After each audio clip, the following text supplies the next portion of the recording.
प्यारे बच्चों, आप सभी को नमस्ते। कैसे हैं आप लोग? हम उम्मीद करते हैं आप स्वस्थ होंगे, मस्त होंगे। आज की क्लास में हम लोग सीटेट के पेपर 1 का सेट नंबर 6 डिस्कस करेंगे। तो चलिए क्लास स्टार्ट करते हैं। अब आप लोग मेरी बात को बहुत ध्यान से समझिएगा। अब आपके सामने क्वेश्चन नंबर 1 है। करा if A and B are digits and then which of the following is true. कह रहा है कि ए और बी डिजिट है, ए और बी की वैल्यू दे रखा है, तो इसमें से पूछ रहा है कौन सा ऑप्शन सही है, कौन सा ऑप्शन गलत है। अब देखिए मेरी बात समझना, यहाँ पे देखना हमें माइनस करना है। अब 3 में से ए को माइनस करो, 8 आ जाए। तो अब हम यहाँ से अगर एक कैरी ले लेते हैं तो ये बन जाएगा 13। 13 में से कौन सी एक वैल्यू माइनस करोगी जो 8 दे दे, तो आप कहोगे कि यहाँ पे हम 5 लिख सकते हैं। 13 में से 5 माइनस करेंगे, क्या बन जाएगा? 8 बन जाएगा। अब यहाँ पे क्या बचा? 1 में से 1 को माइनस करोगे 0, और 6 में से 4 को माइनस करोगे क्या आएगा? 2। तो B की वैल्यू क्या आ गई? 2। तो मतलब A 5 है, B 2 है। ऑप्शन कौन सा है? A। बातें क्लियर है? आगे चलते हैं। अगला क्वेश्चन देखो। करा जेम्स ने कुछ फूलों को 4 स्तंभों में इस प्रकार व्यवस्थित किया कि प्रत्येक स्तंभ में 4 फूल हैं। मतलब एक स्तंभ बना रहा है, उसमें 4 फूल रख रहा है। और ऐसे कितने स्तंभ बना रहे हैं? 6। तो अगर मैं आपसे पूछूं टोटल फूलों की संख्या कितनी होगी, तो आप कहोगे 24। फिर कोई दूसरा जलील है, कह रहा इन फूलों को 8 स्तंभों में व्यवस्थित करना चाहता है। मतलब जो फूल है ना, ये 6 स्तंभ में व्यवस्थित कर रहा था, ये 8 में करना चाह रहा है। तो कह रहा प्रत्येक स्तंभ में कितने फूल होने चाहिए। तो अगर आप इसे 8 स्तंभ में व्यवस्थित करोगे तो 8 से इसे डिवाइड कर, तो पता चल जाएगा कि एक स्तंभ में कितने फूल हो जाएंगे। तो यहाँ से कितना आएगा? 3। तो मतलब एक स्तंभ में कितने फूल आएंगे? 3। ऑप्शन कौन सा? सी। बातें क्लियर है? आगे चलते। अगला क्वेश्चन देखो। कह रहा 3 दोस्त एक मिठाई की दुकान पर गए, जहां दुकानदार ने उन्हें 3 प्लेटों में बड़े दिए। बड़ों की कुल संख्या कितनी थी? 12। कह रहा इन प्लेटों के बड़ों की संख्या यदि ठीक से व्यवस्थित की जाए तो लगातार 3 सम संख्याएं थी। एक प्लेट में बड़ों की अधिकतम संख्या कितनी है? अब कह रहा है कि टोटल बड़े कितने थे? 12। कह रहा है कि अगर उसे सही से अरेंज किया जाए तो 3 इवन नंबर बनेंगे। क्या बनेंगे? 3 इवन नंबर बनेंगे। तो चलिए देखते हैं कैसे। अब हमें पता तो है नहीं कौन सा इवन नंबर। हमने कहा मान लो पहला इवन नंबर x है, तो दूसरा क्या बनेगा? x + 2 बनेगा। तीसरा क्या बनेगा? x + 4 बनेगा। अब सबका सम कितना? 12। तो हम लिख सकते हैं इक्वल टू 12। ठीक। अगर इनका आपस में सम कर दें तो यह हो जाएगा 3x + 6 = 12। तो 3x बराबर कितना आ जाएगा? 12 में से 6 माइनस करेंगे 6, x की वैल्यू कितनी आ जाएगी? 2। मतलब ये 2 हो जाएगा और ये कितना हो जाएगा? 4। ये हो जाएगा 6। तो कह रहा है कि एक प्लेट में बड़ों की अधिकतम संख्या कितनी थी? मैक्सिमम नंबर पूछ रहा है, तो मैक्सिमम नंबर क्या होगा? 6। अगर मिनिमम पूछता है तो आप बोलते 2, लेकिन आपसे क्या पूछा? मैक्सिमम पूछा, तो ऑप्शन कौन सा? ए। बातें क्लियर है? आगे चलते हैं। अगला क्वेश्चन देखो। कह रहा है कि लतीफ ने एक कागज पर 2 से 50 तक की संख्याएं लिखी। उसने 2 को घेरा और 2 के सभी गुणजों को काट दिया। फिर उसने सबसे छोटी संख्या को घेरा, जिसे घेरा नहीं गया था, पहले घेरा नहीं गया था या काटा नहीं गया था। फिर उसने उस सबसे छोटी संख्या के सभी गुणजों को काट दिया। इस प्रक्रिया को तब तक दोहराता है जब तक कि सभी संख्याएं खत्म न हो जाए। अब मेरी बात समझना है। जैसे कह रहा है कि 2 से नंबर लिखना स्टार्ट किया, 2 लिखा होगा, 3 लिखा होगा, 4 लिखा होगा, 5 लिखा होगा, 6, 7, 8, ऐसे कहाँ तक गया? 50 तक। तो उसने क्या किया कि मतलब सबसे पहले वो 2 को लिया, उसको घेरा बना दिया, मतलब उस पर सर्कल कर दिया ऐसे, और बाकी जितने इसके मल्टीपल थे उसे काट दिया। जैसे यहाँ पे 4 है, 6 है, 8, ऐसे काटता चला गया 50 तक। फिर करा इसके बाद वह उस नंबर को लिया, मतलब सबसे छोटा नंबर लिया जिसे सर्कल नहीं किया गया था या काटा नहीं गया, तो बचा क्या 3। अब क्या किया होगा 3 के मल्टीपल को, जैसे 8 के बाद क्या आता, यहाँ पे 9 आता ना, ये 9 होता, 10 होता, 11 ऐसे बढ़ते जाता। तो फिर क्या किया 3 को सर्कल किया, इस 3 को सर्कल किया और 3 के जितने मल्टीपल उन्हें काटते चला गया है जो नहीं कटे हुए थे, ठीक। फिर इसी तरह क्या किया होगा कि 5 का लिया होगा, फिर 5 के मल्टीपल को कैंसिल किया होगा, फिर इसी तरह 7 को लिया होगा, 7 के मल्टीपल को कैंसिल किया होगा। तो ऐसे तब तक किया जब तक पूरे संख्या कट न गए। तो हमसे कह रहा है कि 17 को घेरा हुआ है, 17 को क्या करा, सर्किल किया हुआ, क्यों कि 17 एक अभाज्य संख्या है, मतलब 17 एक प्राइम नंबर है। अब यहां पे ध्यान से देखो 2 भी एक प्राइम नंबर है, इसके जितने मल्टीपल थे सब क्या हो गए, कैंसिल हो गए। फिर उसके बाद 3 प्राइम नंबर है, 3 के भी मल्टीपल कैंसिल हुए होंगे। फिर बचा क्या दिख रहा है 5, फिर 5 को लिया, 5 भी प्राइम नंबर, उसके मल्टीपल कैंसिल हुए होंगे। फिर 7 को लिया हुआ, 7 भी प्राइम नंबर, उसके भी मल्टीपल कैंसिल हुए होंगे। अब उसी से 17 भी क्या प्राइम नंबर है, यह किसी से कटा तो नहीं होगा ना, तो यह तो घेरा गया होगा, यह बात सही है। फिर 17 एक अभाज्य संख्या, जाहिर सी बात जब कटा नहीं है तो अभाज्य ही संख्या है, यह भी बात सही है। तो दोनों स्टेटमेंट क्या है, सही है, फर्स्ट और सेकंड। तो कह रहा है एक सत्य और दूसरा इसकी सही व्याख्या कर, ऑप्शन ए करेक्ट है। मतलब कह रहा है कि वह घेरा नहीं गया, यह भी बात सत्य है, और क्यों नहीं घेरा गया, क्योंकि वो प्राइम नंबर है।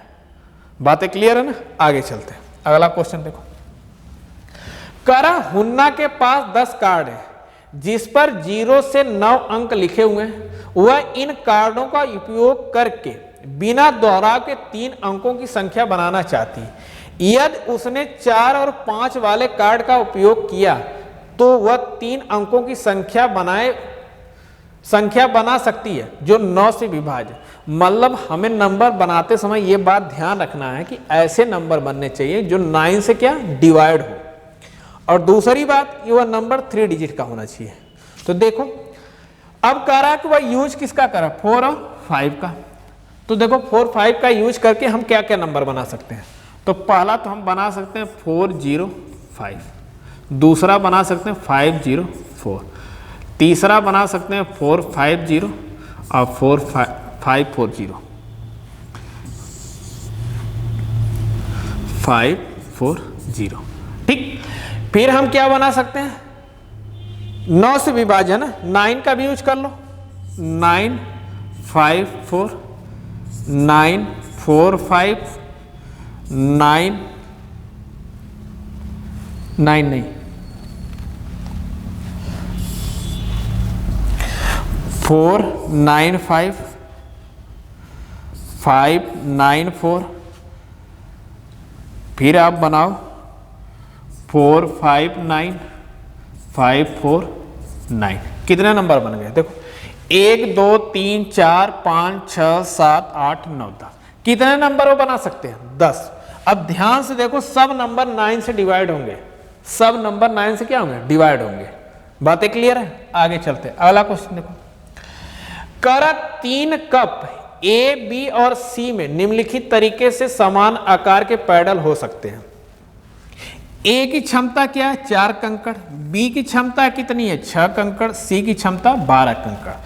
करा एक गड्ढे को भरने के लिए सी का उपयोग 2 बार करना होगा। मान लो कोई गड्ढा है, अब इसे भरा जा रहा है, तो सी का उपयोग कितनी बार हो रहा है, 2 बार। अब सी का उपयोग 2 बार और सी की क्षमता कितनी है, 12, तो 12 में 2 का मल्टीप्लाई कर दो, मतलब 24 कंकड़ में पूरा गड्ढा भर जाएगा। करम मान लीजिए कि उस गड्ढे में केवल ए और बी का उपयोग करके भरना है, मतलब वो चाहता है केवल हम ए और बी का यूज करके उस गड्ढे को भर दें। यदि कप बी उस गड्ढे को केवल नहीं, यदि कप बी का उपयोग 2 बार किया जाए, अब कप बी की क्षमता कितनी है, तो आप कहोगे 6, अगर 2 बार उपयोग करेंगे तो कितना होगा, 12 होगा। लेकिन इसे भरने के लिए हमें 24 कंकड़ चाहिए, अभी तो हमारे पास 12 ही बचे, तो अभी कितने कंकड़ चाहिए, 12। तो कह रहा है कि कप ए का उपयोग कितनी बार किया जाए। अब ए की क्षमता कितनी है 4, अब कितनी बार उपयोग करना, हम कहते हैं x बार, तो 4 x बराबर क्या हो जाएगा, तो 12/4 कैंसिल करो 3, मतलब ए का उपयोग कितनी बार करना पड़ेगा, 3 बार। ऑप्शन कौन सा, सी। बातें क्लियर है, आगे चलते हैं। अगला क्वेश्चन देखो, कर समकोण का मान 5:1/2 के बराबर है, तो अगर इस मिक्स फ्रैक्शन को इम्प्रॉपर में कन्वर्ट करें तो क्या लिख सकते हैं, 11/2। राइट एंगल की वैल्यू कितनी होती है 90 डिग्री, इसमें 90 से मल्टीप्लाई कर दो, ये हो जाएगा 45। अब 45 में 11, 11 × 5 = 55, 11 × 4 = 44, और 44 में 5 जोड़ो 49, 495। ऑप्शन कौन सा, डी। बातें क्लियर है, आगे चलते हैं। अगला क्वेश्चन देखो, कर एक समांतर चतुर्भुज में सममित रेखाओं की संख्या निम्नलिखित होगी। समांतर चतुर्भुज की बात कर रहा है।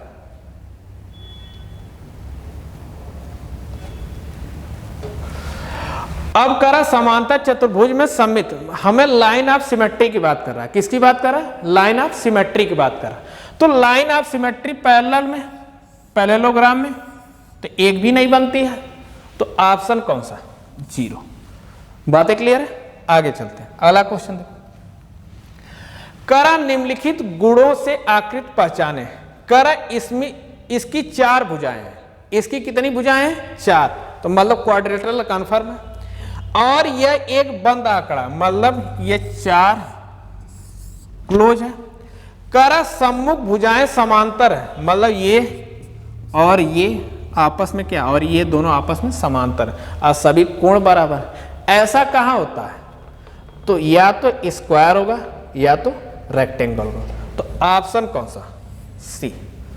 बातें क्लियर है, आगे चलते हैं। कर निम्नलिखित में से कौन सा संयोजन 45.50 रुपए के बराबर है। अब देखो ए की वैल्यू कितनी दे रखी है 10, बी की वैल्यू 20, सी की वैल्यू 5, डी की वैल्यू 2 और ई की वैल्यू 50। कर बराबर नहीं है, सॉरी बराबर नहीं की बात कर रहा है, ठीक। अब अगर देखो 10 चौके 40, यहां हो जाएगा, बी 0 होगा, सी 0 होगा, डी कितना होगा, आप डी में ये हो जाएगा 4 और ई कितना होगा 1.5। देखो इसको ऐड करो 45 बन रहा है, तो आप कहेंगे एकदम। अगर ए बी की बात करूं तो 20 दूना 40 यहां बन जाएगा, सी की वैल्यू 5 दे रखी है और डी की वैल्यू कितनी दे रखी है 0 हो जाएगी, और ई क्या 0.5, यहां से भी 45.5 बन रहा है। अब सी की बात करें तो 10 दूना 20, यहां से हो जाएगा 20, सी की वैल्यू कितनी दे रखी है 5 और डी की वैल्यू कितनी दे रखी है 0.5, यहां से 45 हो जाएगा, बचा कौन सा, डी। यही जो 45.5 नहीं बनाएगा। बातें क्लियर है, आगे चलते। अगला क्वेश्चन देखो, करा 4 सेमी और 6 सेमी भुजा वाले कागज की एक आयताकार शीट को 4 बराबर छोटे आयतों में विभाजित किया जाता है, तो प्रत्येक छोटे आयत का क्षेत्रफल कितना। देखो अगर कोई शीट ऐसे दे रखी है,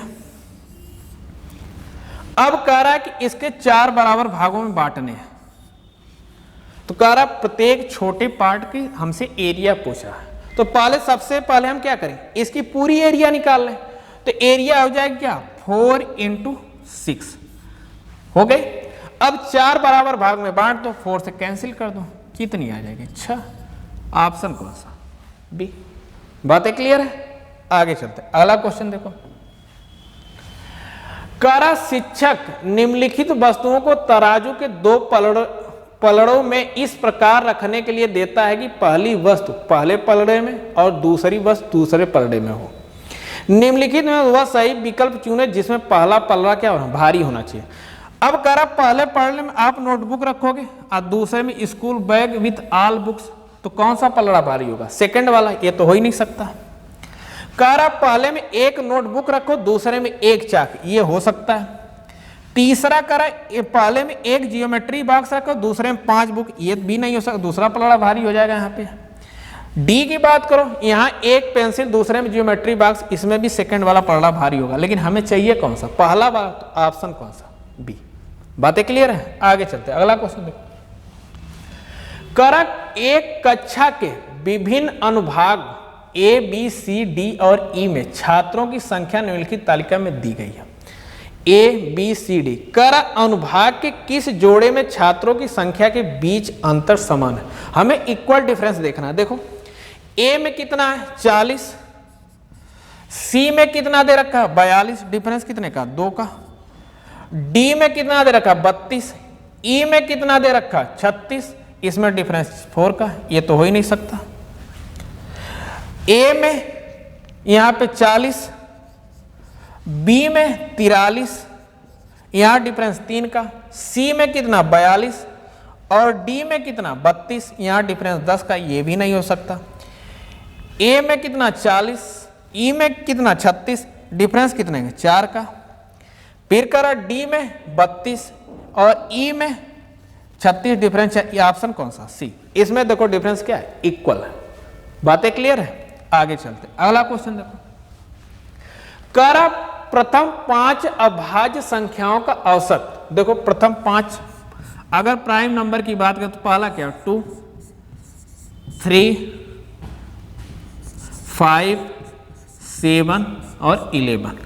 डिवाइड किससे करना पड़ेगा, जितने नंबर आप टर्म है तो आप 5 से डिवाइड कर दो। 11 7 18, 18 में 5 जोड़ोगे 23, 23 में 3 जोड़ोगे 26, 26 में 2 जोड़ोगे 28, 28 को 5 से डिवाइड कर कितना आया 5.6। बातें क्लियर है? तो ऑप्शन कौन सा, डी। आगे चलते, अगला क्वेश्चन देखो। कारण निम्नलिखित पैटर्न में अगली 2 प्रविष्टियों को पहचाने। देखो 1 2 3 5 6 7, तो यहां क्या होगा 9 10 11 हो जाएगा। एफ ई के बाद क्या आएगा डी, तो देख लो 11 डी कहां, ऑप्शन ए। बातें क्लियर है? आगे चलते हैं। तो आज के लिए इतना ही।